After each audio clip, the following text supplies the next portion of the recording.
Story. I thought it was my sister. It wasn't. My sister just knocked on my bedroom door, but her voice came from inside the house, and I still heard the knocking. I froze with my hand on the latch because it sounded exactly like her, soft and impatient, like she was already mad at me for taking too long. I told her to wait, and the knocking stopped so suddenly it felt like the air held its breath.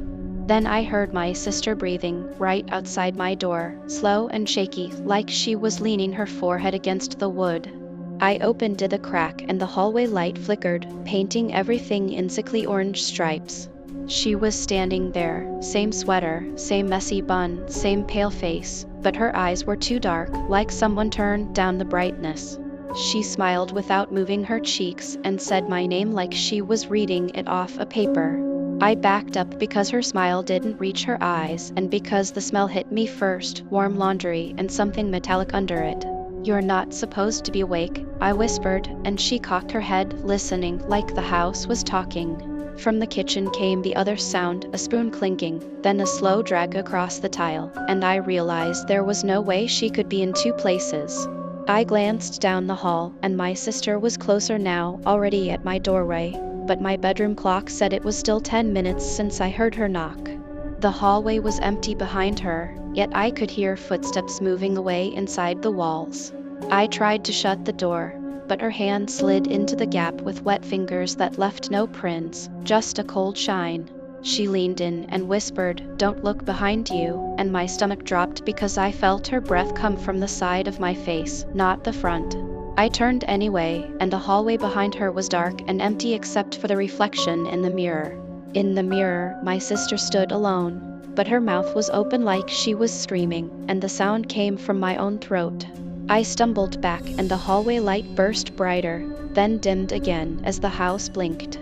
The mirror image didn't match my sister's movements anymore, it moved one beat behind, like a recording buffering. Then the real twist landed, because I heard my sister's voice from the closet door in my room, muffled and excited, like she'd been there the whole time. I slammed my gaze to the closet, and my sister in the hallway turned her head toward it with me, like she was hunting for the same problem. The closet door handle turned by itself, slow and patient, and something inside breathed right against the wood. I ran for my phone, but the screen lit up with a missed call from my own number, and the voicemail transcript auto-filled before I even hit play. It was my voice, recorded just seconds ago, saying, "I thought it was my sister." I couldn't move because the hallway behind the doorway wasn't a hallway anymore. It was my room, mirrored and wrong, full of flickering shadows crawling over the ceiling like mold. My sister smiled again, but this time her teeth didn't look sharp, they looked practiced, like she'd been wearing them. She stepped forward, and the knocking started again, pounding from inside the walls, matching the rhythm of my heartbeat. I backed into my own room, and when I looked down, my reflection in the dark TV screen was already opening my bedroom door from the inside. The closet's breathing stopped, and the house went silent for one perfect second.